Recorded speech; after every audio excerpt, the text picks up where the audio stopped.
Welcome to the Real Estate Association weekly meeting sponsored by the Center of Real Estate at California State University, Fullerton. All right, guys, so we've got some very special speakers today. Gentlemen I met not too long ago, Mr. Tim and Glenn Gorman. We got, is Glenn still here? Oh, there we go. Glenn Gorman and Mr. Tim Gorman. Local brokers, also Cal State alumni. I met them at the recent forum. Really cool guys, very smart guys, a lot to say. Yeah, I think that's about it. The topic today is actually one that I'm particularly excited for. I think it's the topic of from college to Campus to Cashflow. Right. Campus to Cashflow. There we go. Thank you.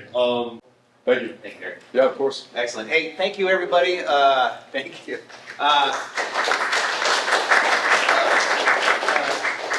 This is super exciting for me. I went to this school. This is my own stomping grounds. I was in Bed Apasai.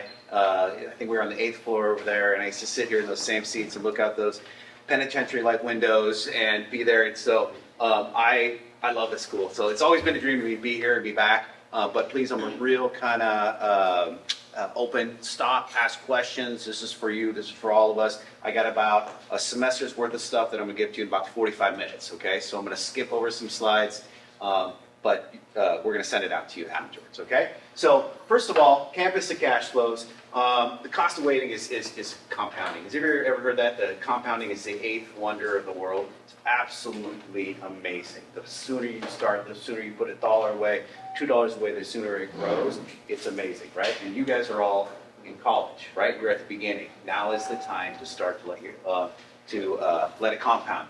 Students wait too long, or they never start at all, right? Real estate's all about time. It's a time game, okay? And one good starter property can change your life. And I'm here to hopefully give you some insight and some direction to find that first starter property, okay? The disclaimer here, I know nothing about legal, real estate, anything else. Don't listen to me. Everything I'm saying is absolute bull. Take it all for educational purposes, okay? i.e. don't sue me. I use that for usually adult people. I don't think you guys will sue me. Why should you listen? Why should you listen to me? This is just a little bit about my background. Like I said, graduated in 1996. I'm a broker. I'm a CPA, inactive. I'm a boutique guy. Okay, there's a lot of different things in real estate. I heard from the first lecture you had, all the different careers. I do multifamily investments, okay? 2 to 20 units, primarily. The sweet spot's in that 4 unit, right? And I deal with the mom and pop investors. They own 1, 2, 3, 4, 5. Biggest client's 286, right? But in that small arena, okay? And my job is to make them money through investment real estate, okay? And ultimately, I have to provide value to them. There's a ton of real estate brokers. Is everybody here going to get their broker's license? Okay, everybody should make sure that they get that, and I'm going to tell you why in a second. But there's a ton. Every 5th person in this world is a real estate salesperson. What sets you apart from somebody else is going to be how you add value. Okay, and we'll talk about that. Okay, what we're going to do, I'm going to talk about why smaller multifamily works, not single family, not a house. I'm talking about a duplex, a triplex, or a fourplex. 1, 2, 3, or 4. And there's very specific reasons for that. How to spot a good deal, how to evaluate the property, right? How to make sure how much it's worth. And I'm going to give you a hint. What it's worth to you, it's not what it's worth to you. It's different. All value is intrinsic, okay? It's different. So I'm going to give you some of the keys to value property. Way to buy limited capital. Anybody here a multimillionaire? Okay, good. So we're all going to buy with little to nothing down. We're going to try to figure that out. I know you guys are all in college. That $4 cup of coffee I got from Starbucks, that hurts, right? So I'm gonna look to make it a little bit easier. So I know that. And the importance of getting your broker's license or your salesperson's license. Okay. Even if you're going to go into a different area of real estate, you're going to want that for a couple of reasons. Okay, and I'm gonna talk to you about that. Okay. Here's the big secret. This is what we're going to go through, right? You don't need to be rich. You don't need to start big. You need the right property type, the right math, the right mindset, and the right opportunity, okay? That's all you need. I'll have these tips up here, but I'm not going to read everything. I'm assuming everybody reads, right? So it's boring if I just sit up here and read slides. I'm going to kind of riff as we go, and you can read the stuff behind me. the big idea for college students. It's not a big aha, like you've never heard it before, but I'm going to tell you that you should do it. You should look for a smaller building, a 2 to a 4 unit building. You should buy that building however you can, okay? And we'll talk about opportunities of what you can do, 2 to 4 units. Move in one of those units. Hold it for the first 3 to 7 years until it starts cash flowing. You can move from the 1 unit to the 2 unit to the 3 unit as you or your family or your roommate's situation grows, and then you move out. And then you refi that unit, and you take that equity out, and you buy another one, and you rinse and repeat, okay? And we're going to talk about how that's done, okay?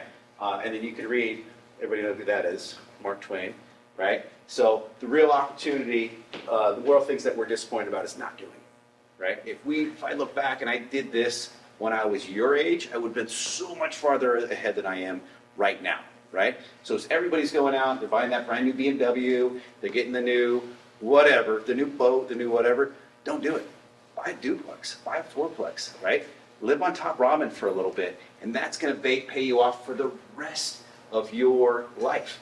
Today, in our group, I met a new client, friend. He's got about, 150 properties, something like that. He said one of his best properties he bought in 1999 for $399,000, and it's worth today $2 million, okay?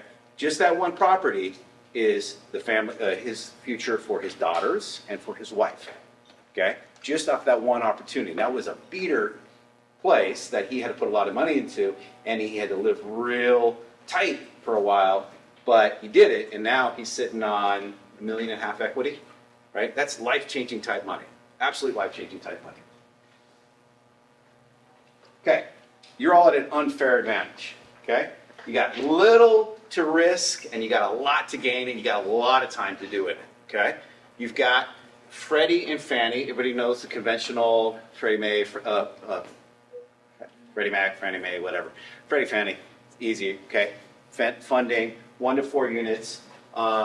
You can go in, the other people that live there, they pay your mortgage. They pay you to live there, right? It's such a fantastic, wonderful thing. And not only paying you mortgage, not only paying you to get rich, they're paying you to be an investor, to be a landlord, to know laws, right? To know this stuff. And I guarantee you, you're going to know what fair housing is when it's your butt on the line if you discriminate. So you're going to know those things, right? And you're going to be good at it because you're living it, right? So this is the biggest bridge between student and investor, right? It's the biggest bridge for sitting right here, learning in a college, but actually doing it. How are we doing so far? Too fast? Too slow? Good? I'm loving this, by the way. I always wanted to be a college. I wanted to have this tweed jacket right here, so I was actually wearing one. I have my daughter back there laughing at me, so I brought in other people here. All right, so let's talk about your first good deal. What does it look like, right? Oh, it's all good. You know, these are some of the things that you're looking for. You're looking for a strong rental demand, a simple layout, no hero renovations, right? You could pull down that one, you know, but I wouldn't look for anything that's too dilapidated. You want to look for numbers that work even if things go wrong, okay? So this is how you buy, okay? Price isn't the only structure. I'm going to show you in a second where the deal goes for, but let's say you find the deal. Price isn't the only thing, right? Everybody thinks, oh, I'm going to buy this house, I'm going to buy something, and I'm going to buy it's $500,000. I'm going to buy it for $400,000. That's not the only leverage point. There's a lot of different ways to buy a property that are actually much, much more important than price. Okay? The number one thing when you're buying a property is your financing, right? The name of the game is we want to risk as little money as your pocket as possible. Okay? We want to risk the bank's money, right? You want to be as leveraged as you can while the numbers work while you're younger, right? And there's a lot of different advantages. As you get older, as you get to be my age, you want to start paying some of that off and you want some security and you want some cash flow. But at your age, you're going to make your money by time and appreciation, okay? Don't worry about so much getting in and using all your money. You got $200,000 that your aunt gave you or whatever else. Save it, hold it. We want to play with the bank's money. We want to play with other people's money, okay? We want to look at down payments, pass-through downs. There's a lot of different ways. If you're a good agent, that you can sweeten the deal. You've got other people, you're really sure you're going to buy this property. You can say, look, I'm going to give you not 3% down, but I'm gonna give you 10% down, and after 30 days, even before we're closed, I'll pass through half of that down so your seller can have that money and cash, right? Okay, great, I need some of that money, we still have to work through some of the stuff, I'm still securing stuff, I'm so confident I'm gonna buy it, I'm gonna pass through half of that, right? So that's one of the ways that we can negotiate inspection periods. We can inspect on all kinds of different things, physical inspection, title, all types of different loan appraisal. There's all kinds of things. They all have standard dates with them. You can make those dates go up or down, depending on how comfortable you are. Can you reiterate the pass-through down? Yeah. Pass-through is something that most people don't know about and don't do, but I like it. A pass-through is typically in a real estate transaction, you got to put down 3%. Okay, so it's $1 million property. That's $30,000, right? And you say, look, everybody else is paying $1 million for this property. I'm going to put down $50,000. At the end of 30 days, it's a 45-day escrow. You could take out $25,000 and I just pass it through to you, right? So you can use that $25,000 however you like it. That's yours. If we don't close escrow, that's my risk. That's how positive that I am that we're going to close this escrow. You got to be real positive and real sure, but it's something that can get you to the top of the list, right? You can also remove contingencies. You can also say, I don't want an appraisal contingency. I don't care if this appraises for $1 or $2 million. I just said that to a buyer's agent the other day. I said, you can have an appraisal, that's fine, but it's not a point in negotiation. Appraisals are wrong all the time. Appraisals look at a point in time. That's not the value of a building, okay? The value of a building is what it's going to be 2 years, 5 years from now, 10 years is the value it's going to be for you. Okay, an appraisal doesn't set anything but something for the bank. It's of no inherent value to me as an investor. Does that make sense? Is that kind of a, there's lots of different ways to do appraisals, and I know people are real, oh, I got the appraisal and that's what it's worth. It's not what it's worth. Contingencies, closing date. Sometimes you might want to say, hey, this is a 45-day, but we can wait to close into the next year for tax purposes. Maybe they're going to have a large gain on it. Maybe push it into the following calendar year, so don't have to realize that gain. So there's lots of different ways to do that. Okay, this is where the deals come from. This is where the magic is going to happen, right?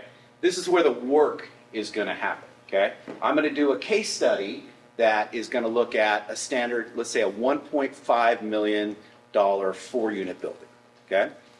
And I talked to you about why 4. 4 is the absolute best sweet spot for investors like all of us in this room. I consider us all smaller investors, right? We want to make the most amount of our return on the littlest amount of outflow. So I'm looking at a 4-unit building, okay? Why 4-unit buildings? 4-unit buildings, and all the buildings in Orange County, a 4-unit building or a fourplex is the most common, okay? And they have a name for them by the builder. Where's Derek? I'm going to test you. Right over here. What was the name for the 4-unit buildings? The most common style? Fourplex? Yeah. Covington style. Good job. Covington style. So, yeah. So Covington was the builder back in the 60s, and that was the dream back then for like the American way of life was going to be like, we're going to have this 4-unit building, and the owner is going to move into either the one bedroom, 1 bath, and rent out the other units, right? Traditionally, it's 1 3-bedroom, 2 bath, 2 2-bedroom, 2 baths, and 1 1-bedroom, 1 bath. So if you're a new investor, you buy it and you move into the 1-bedroom, 1 bath, right? You move into the cheapest one, right? And then as your family grows, now you move into a 2-bedroom. Now you move into the 3-bedroom, right? We sold a building, my brother and I, down in Huntington Beach, where it was a 4-unit building, and they did exactly that. And they were electrician repairs or something. They did something, made a very modest living, and they walked away with over $2 million.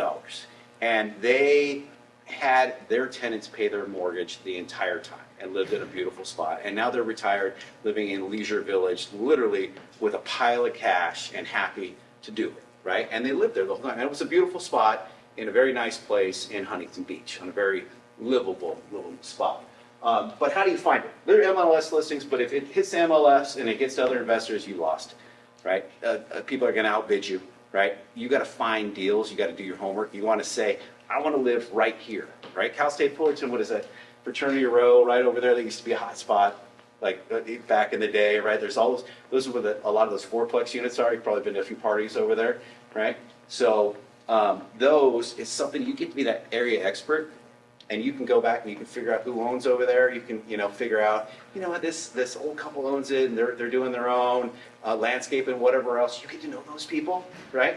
They're going to want to sell to somebody like you, right? They're going to want to sell to a college kid. They're going to want that deal, right? When it comes up, cut out the broker, right? Go direct. Get them to do a seller carry. Get them to help you out, right?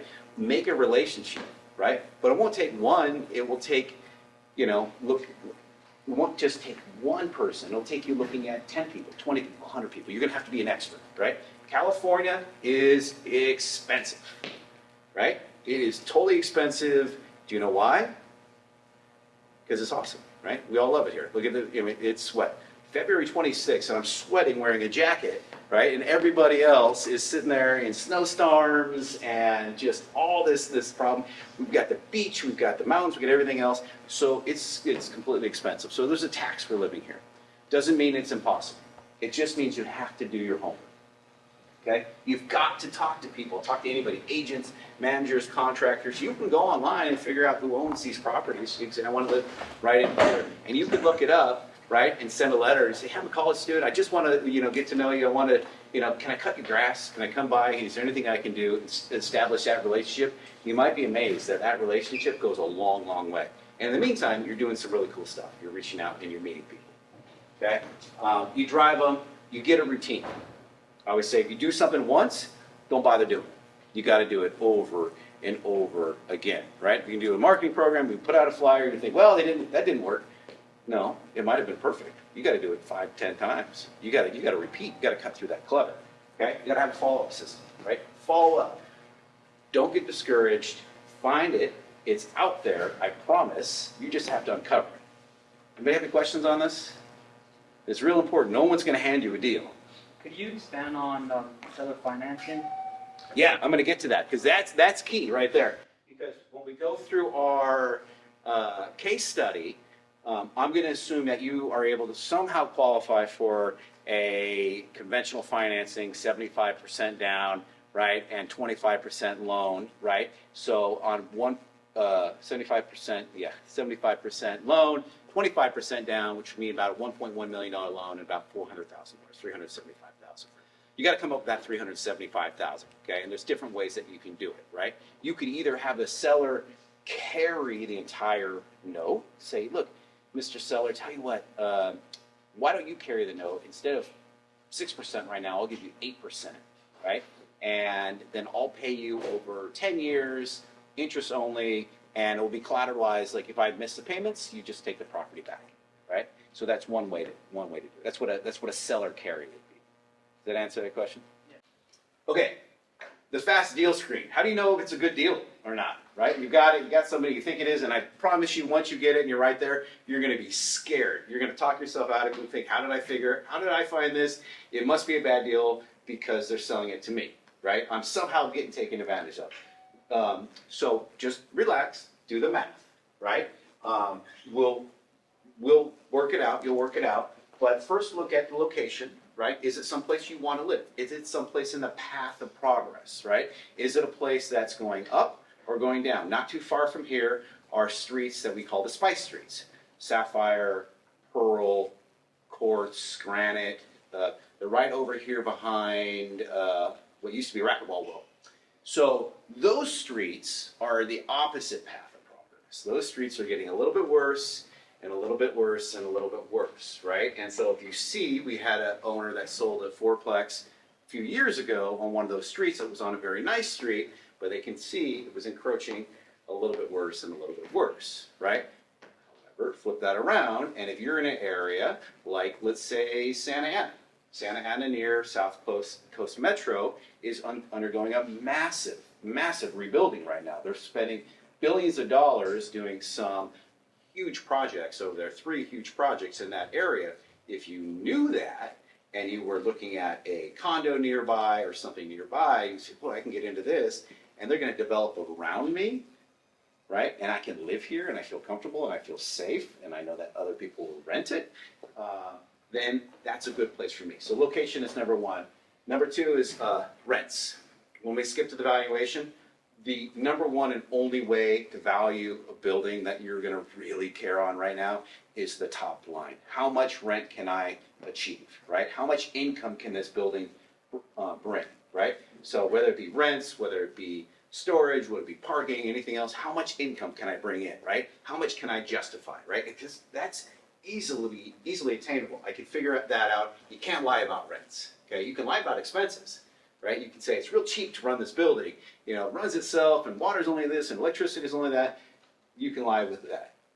You can verify the rents. Price relative to rents, that's called a gross rent multiplier. We'll talk about that. And what breaks this deal? You want to ask yourself the deal breakers, right? If I look at it and I know that, hey, they're not really building a Costco next door. They're building a penitentiary, right? Or they're building a bail bond shop. Like maybe not, right? Or they're building a tow company. My brother had a tow company at one point and wanted to put a new one in, right? And the neighbors came out and they said, no, we don't want a tow company. We don't want it to because we think we'll hurt our values. And so they came out and, you know, rallied against them, even though then it turned into an actual strip joint afterwards. And so, yeah, that was probably that's a true story. So it went from what a very clean, very nice establishment is now a gentleman's club. So is what happened. So stress test it. Everybody knows what a stress test is. You feel like the $16 billion man running on the thing. Picture that. Picture doing that to your deals. What if the rents are lower? What if the expenses are higher? What if interest rates go up? It only works in a perfect world. It's not. If it only works in a perfect world, it's not a good deal, right? If you have one or two factors that says, "Oh gosh, this will break it and that break it," probably not a good deal. Okay, so you want to stress test it a little bit. Who knows what happens when people start to trade down, right? When rents are falling, when things are happening. What do people typically do in those cases? They sell, or what if you don't sell? What if you're renting? What if you're renting a 3-bedroom? You moved into a 2-bedroom. What if you're living in a 2-bedroom? You moved to a 1-bedroom, right? So are you more protected if you own a 2-bedroom, a unit with all 2 bedrooms, than with 1 bedrooms? Yes, right? Because you can trade down. It's more attractive, right? You can protect yourself because that unit is more attractive than the 1 bedrooms, right? So you have to think about those things. The other thing is a 2-bedroom, 2-bath, and a 2-bedroom, 1-bath. Who thinks they rent for the same amount or slightly different? Is there any difference between the two? What do you think? The difference between the 1-bedroom and 2-bedroom. So both 2 bedrooms, and one has 1 bathroom, the other one has 2 bathrooms. Which one is more attractive and why? 2-bedroom, 2-bath. Okay, is it a little bit or a lot more attractive? It'd be a lot more attractive Right, and why? because you could have more people living in there. You could have separate families, you can have roommates, right? A 2-bedroom, 1-bath, you got to share a bathroom, right? And a lot of us, we have roommates, we're living in roommate situations. Who has their own bathroom? Who has to share a bathroom? Yeah, that sucks, right? Yeah, right? You don't want to do that, especially when you're making a little bit of money. You'll spend a little bit more. You spend probably $200, $300, $400 more a month to have your own bathroom, right? That's important. Okay, so now I'm assuming you've gone out, you've done your homework, you've met the Gretchen and Tom that own this building, and you're helping do their lawn, and you found this thing. They say, you know what? We want to sell to you. We want you to live there. Okay, great. They're even going to carry part of the note for you. Great. I'm going to go through some of the basics, some of the math now, okay, in real estate. I'm going to talk about NOI, debt service, understanding cash flow, a little bit of that, okay? This is a, semester long, and I'm going to assume that you have a kind of a base knowledge of this stuff here, so I'm not going to go through and bore you. I'm going to leave that to you real professors. I get to do the fun stuff, okay? All right. These are the top 7 core metrics. If you don't know them, and by know I mean know them like the back of your hand. You have to know what they are, how they're calculated, what they mean, right? If you know these, you're good, right? Gross rent. Simple, right? That's how much money you're bringing in on the top line. A vacancy. A vacancy allowance is going to be key The average that people assume here in Orange County is about 5%. It's kind of where that we're running, is about 5% vacancy. Even if it's fully rented, you want to assume about a 5% vacancy. Operating expenses, water, trash, utilities, insurance. There are standard operating assumptions for every single unit that are out there that when you're buying, you don't have to rely on somebody else's financial statements. You can always do your own financial statements based on what you know these things are. So you're doing your own financial statements. Net operating income, NOI, extremely important number. That's the net of all of those. And then we talk about debt service. We've all heard of P&I, principal and interest. Those are those combined payments. Your cash flow is very important. That's your net operating income, less how much you actually have to pay, right? It's not just your net operating income. You think, oh, I'm making $100,000 a year. Probably, yeah, that's nice, but if you're spending $110,000 on debt payments, then you're negative cash flow, right? So yeah, you look good on paper, but you're negative cash flow. And you might even have taxes on it and still negative cash flow. And then your reserves. Your deferred maintenance. Any accounting majors in here? Oh, I got one over there. So a reserve is an accrual. Oh, another one here. Okay, awesome. So your reserves, your accruals, right? There's a difference between cash basis and an accrual basis. Accrual basis is okay, I know those expenses are coming up in the future and I'm going to put aside for them later on. The accrual basis does that and it works very well for that. Nobody uses that in the real world. Everybody uses cash basis. Everybody our size, okay? That just means if I have an expense, it's an expense right now. If I have income, it's income right now. Whatever happens tomorrow is what happens tomorrow. I don't know about it. I don't care about it. My financial statements are exactly right now. It's called cash basis. What do you think is a healthy amount for reserves? Good question. Healthy amount for reserves depends on your building. If it's a good shape, it's running good, doesn't have a lot of deferred maintenance, I like to do anywhere from 3 to 6 months. So we have a building up in Brea, 60 units. I'll look at it and I feel comfortable at about a 3-month run rate. And a 3-month run rate is all of my water, trash, electricity, insurance, and less my, plus any kind of extra that's in there. And if I figure I've got 3 of those months, I feel pretty good. And then the rest I'll look to invest or I'll do whatever, I make distributions, do whatever I need to do. That's a good question. So don't memorize the numbers, understand what they're telling you, okay? Very, very key. Cash is king. Cash is so important. Okay, we're going to talk about that over and over. The name of the game is use other people's cash, the power of other people's money. Okay, and I'm going to assume you don't have any cash, and that's fantastic. That's good. That's exciting, right? You're in a good position because you got nothing to lose. So let's go out there and start playing Monopoly with other people's money, right? You want to make sure positive is good. But negative is not necessarily bad. Not all expenses are necessarily bad. Some expenses are good. Some expenses improve your rents. Some expenses improve the quality of your tenants or your residents' lives, right? Some expenses, even a negative cash flow is good if you're going to get appreciation over a long period of time. Or you're buying it and you're so heavily leveraged and you just want to get in there and you say, boy, I'm going to get in here and I know I'm going to be negative cash flow about $2,000 a month, but you know what? I'm going to be living here. I'm going to be spending $2,000 a month anyhow. I won't have to do that. And so I can get in here and absorb that negative cash flow and just consider it rent in my mind. Any questions? Does that make sense though? And if you look at it, I could be losing money, losing cash, and still making an awful lot of money. Remember I said real estate is all about time. All right, these are my favorite. Okay, I love talking about the value of real estate. Okay, what does it mean? We talked about appraisals and how I think they're absolutely not the value of real estate, right? They're the value of real estate that an appraiser thinks at a certain period of time that they're going to put on a piece of paper. Fine. That's not what an investor thinks. Okay, an investor knows the true value of real estate is what it's worth to you. Okay.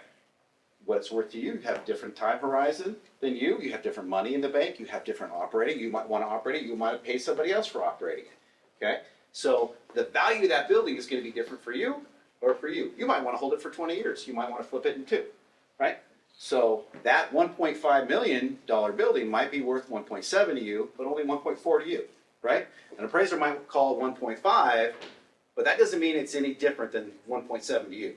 Right? When you found that building, that makes sense to you, that you value at 1.7, and the world values at 1.5, what do you have?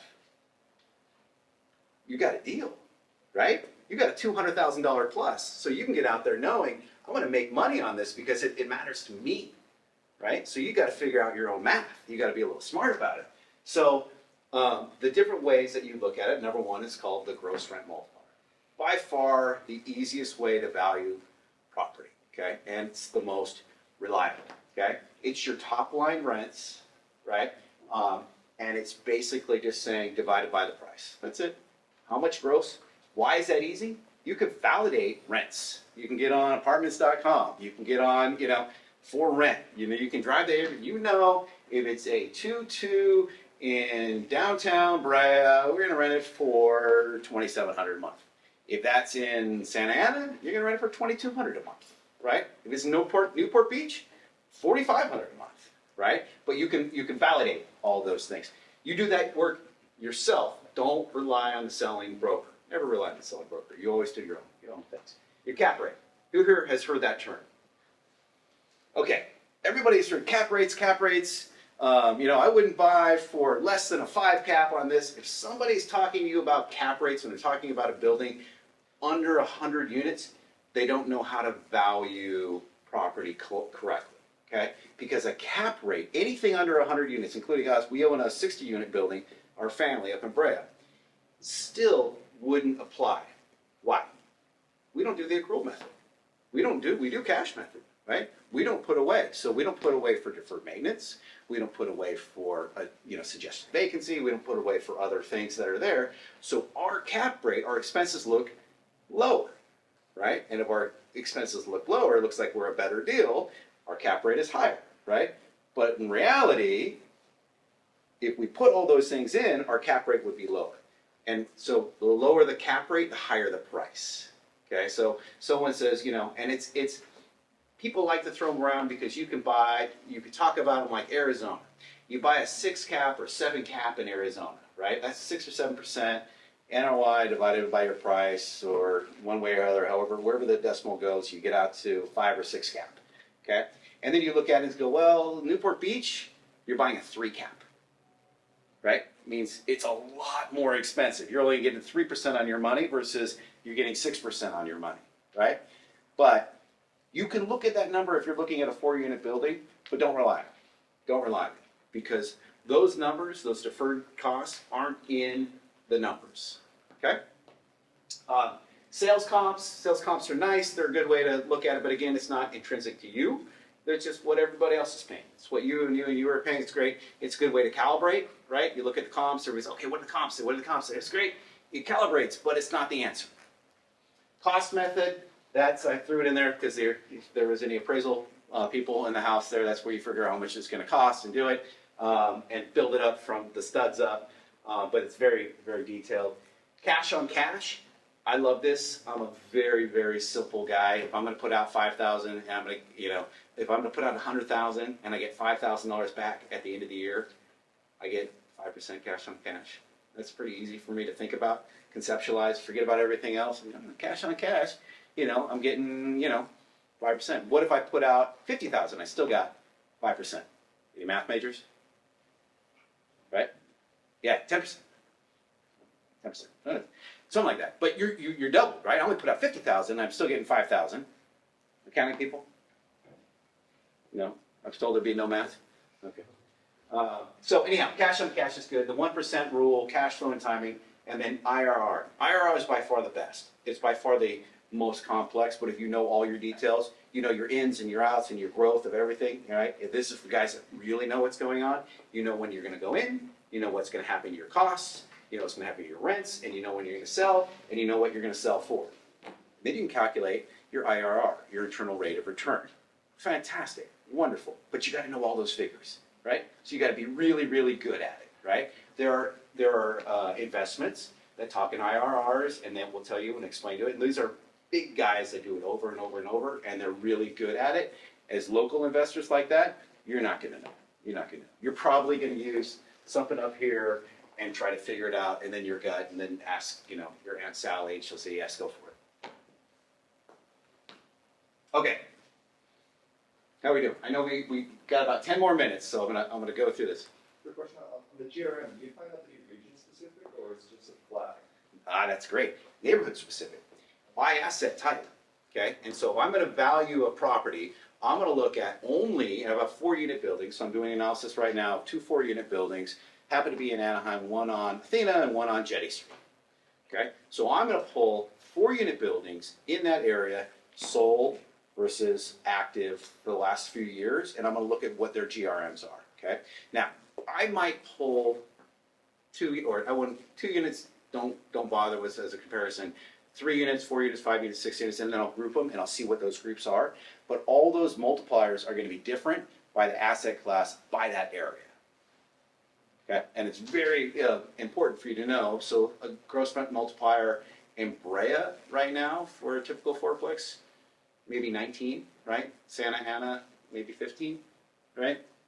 Newport Beach, maybe 22, right? So, and it's gonna be different by class, right? And as you go up in size, it's gonna be different. If you're talking 100 units and above, then you're talking about cap rates, you're talking about things like that. I'm talking about getting into it and really understanding where we're at from an investor, where we want to talk just the basics, right? Let's look at the gross rent multipliers for fourplexes in that block, and that will kind of give us an idea.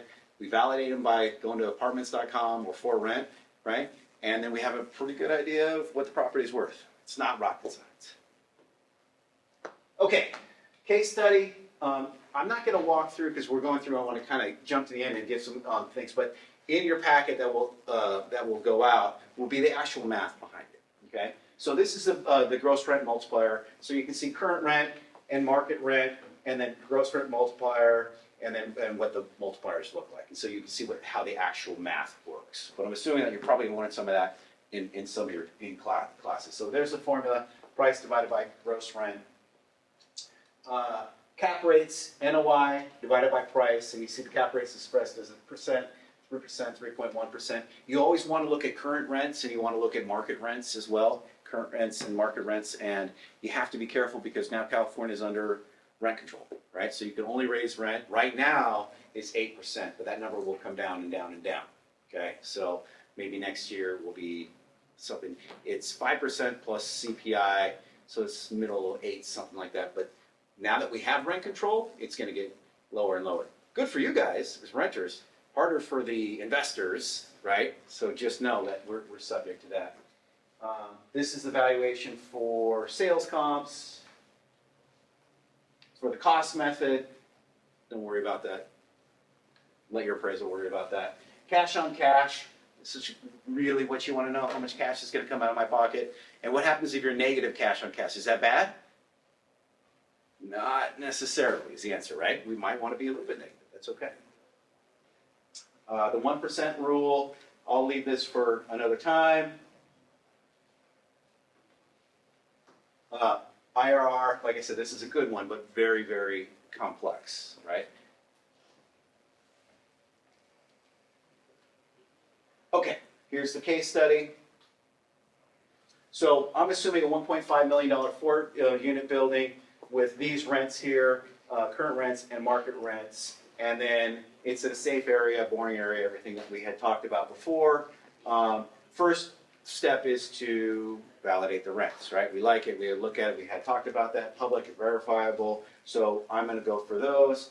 Like I said, expenses that they're telling you, they're probably not lying on purpose, but they probably are underestimating them, right?